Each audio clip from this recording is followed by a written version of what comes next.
तो गाइस आज से हम एक नया इसेकाई एनिमे चालू करने वाले हैं जिसका नाम है saving 80,000 gold in another world.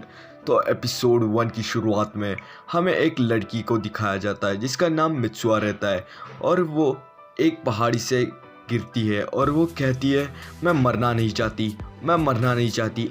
End moment पे शायद से उसकी बॉडी स्वैप होती है एंड वो एक दूसरी जगह पे जाके गिरती है और उठने के बाद वो अपने हाथ पैर को देखती है। फिर तभी उसके हाथ में एक खून लगा रहता है। फिर तभी वो अपनी बॉडी को आसपास देखती है तो उसकी बॉडी भी ठीक ही रहती है। फिर तभी वो अपने हाथ को हैंकरचीफ बांधती है एंड वहाँ से उठती है और वो कहती है आखिर मैं कहाँ पे हूँ। फिर तभी वो सामने की तरफ देखती है, सामने की तरफ उसे एक बड़ा मून दिखाई जाता है। फिर तभी वो कहता है इतना बड़ा मून।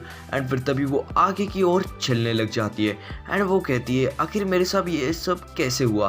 फिर तभी उसको अपने पास्ट का सीन याद आता है जिसमें उसका जो रिजल्ट रहता है एकेडमी का वो आया रहता है एंड वो अपने सर के पास चली जाती है। फिर तभी उसके जो सर है वो उसको कहते हैं तुम्हारे कंडीशन के चलते ये तुम्हारे लिए बहुत बुरा हुआ।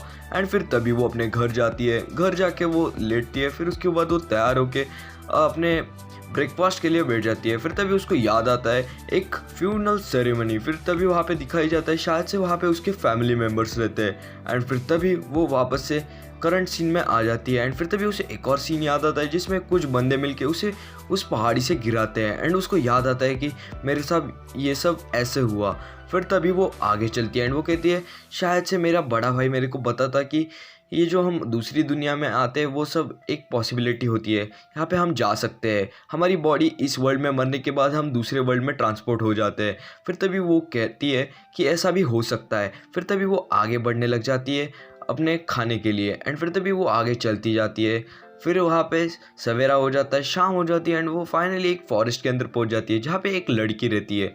फिर तभी जो मित्सुआ है वो उस लड़की के पास जाती है एंड वो कहती है मैंने पहले एक रैबिट देखा, फिर एक डियर देखा एंड फाइनली मैंने तुम्हें देख लिया, एक ह्यूमन को। एंड वो वहीं पे लेट जाती है, बेहोश हो जाती है।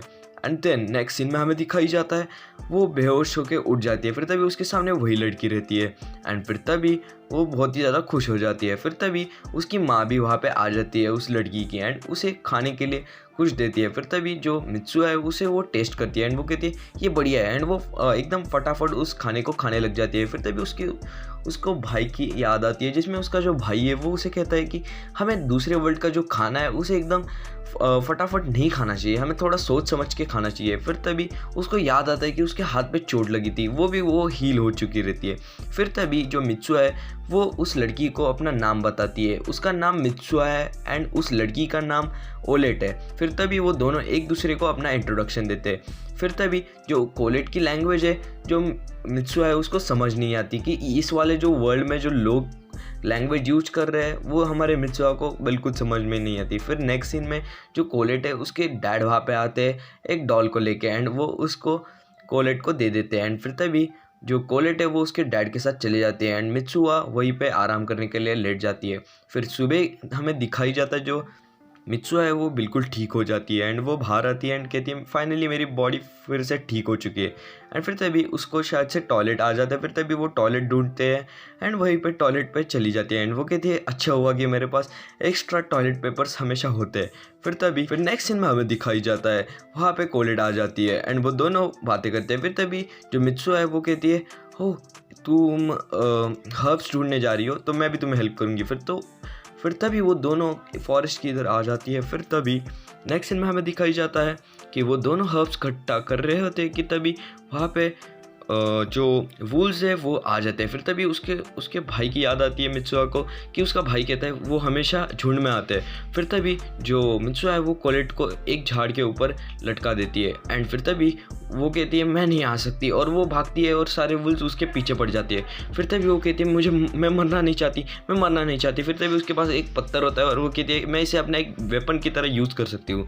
फिर तभी नेक्स्ट सीन में हमें दिखाई जाता है जो मित्सुआ है वो वापस से अपने पहले वाले वर्ल्ड में ट्रांसपोर्ट हो जाती है एंड फिर तभी हमें दिखाई जाता है मुझे उसे मारना ही होगा, मैं वापस से कहाँ पे आ गई हूँ।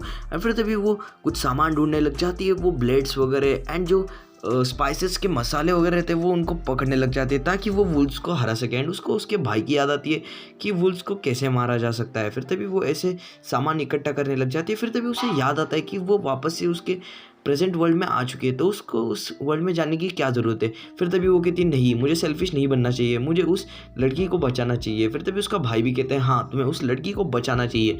फिर तभी वो वापस से उस वर्ल्ड में ट्रांसपोर्ट हो जाती है। एंड तभी वो जैसे ही वहाँ पे पहुँचती है, वो वुल्स उस लड़की के ऊपर यानी कि ओलेट के ऊपर हमला करने वाले रहते कि तभी जो मित्सुआ है वो उन वुल्स के ऊपर हमला करती है। एंड फिर तभी वो नाइफ की मदद से एक वुल्फ को स्टैप कर देती है। एंड तभी उसे देख के बाकी के वुल्स उसको देख के डर जाते हैं एंड वहाँ से भाग जाते हैं। फिर तभी नेक्स्ट सीन में जो हमारी मित्सुआ है वो वहीं पे बेहोश हो जाती है। एंड फिर तभी वो एक और नए डायमेंशन में आ जाती है। फिर तभी वहाँ पे उसे एक कैट जैसा गॉड दिखाई जाता है। फिर तभी वो उसे कहते हैं कि तुम कौन हो। फिर तभी वो कहते हैं मैं एक बढ़िया सोर्स हूँ। फिर तभी वो कहते मतलब तुम एक गॉड यानी कि कुछ नहीं हो, पर तुम बिल्कुल मेरे भाई ने मुझे एक कैट दी थी उसकी तरह लग रहे हो।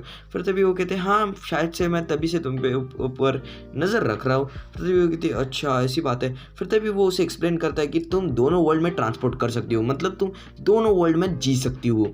फिर तभी वो कहता है कि तुम्हें ये अपॉर्चुनिटी मेरी वजह से मिल चुकी है और क्या तुम्हें और कुछ चाहिए या फिर मैं तुम्हारे लिए कुछ और कर सकता हूँ। फिर तभी वो कहती नहीं, वैसे मुझे एक हेल्प चाहिए कि मुझे जो सेकंड वर्ल्ड है मुझे उसकी लैंग्वेज समझ में नहीं आ रही। फिर तभी जो कैट गॉड है वो उसको उसकी पावर्स दे देता है जिसकी मदद से उसको उसकी लैंग्वेज समझ में आ सके। फिर तभी नेक्स्ट सीन में हमें दिखाई जाता है जो वो कैट गॉड है वो वहाँ से चला जाता है। एंड फिर तभी जो हमारी मित्सुआ है वो बेहोशी से उठ जाती है। फिर तभी जो ओलेट है उसे कहती है तुम उठ गई फाइनली। फिर तभी जो हमारी मित्सुआ है वो इस बार उसकी लैंग्वेज समझ पाती है। एंड फिर तभी वो दोनों बात करते हैं। जो ओलेट है वो कहते हैं फाइनली तुम बोल सकती हो। एंड फिर तभी नेक्स्ट सीन में हमें दिखाई जाता है जो ओलेट के माँ पिता है वो वहाँ पे आ जाते हैं एंड वो उसे एक gold coins and silver coins दे देते हैं क्योंकि उसने ओलेट की जान बचाई थी एंड साथ ही साथ उस वुल्फ को मारा था। एंड फिर तभी वो बहुत ही ज़्यादा खुश होते हैं। नेक्स्ट सीन में हमें दिखाई जाता है जो हमारी मित्सुआ है वो एक चट्टान की इधर आती है एंड वो कहती है ये एक बढ़िया स्ट्रेटजी है पैसे कमाने के लिए।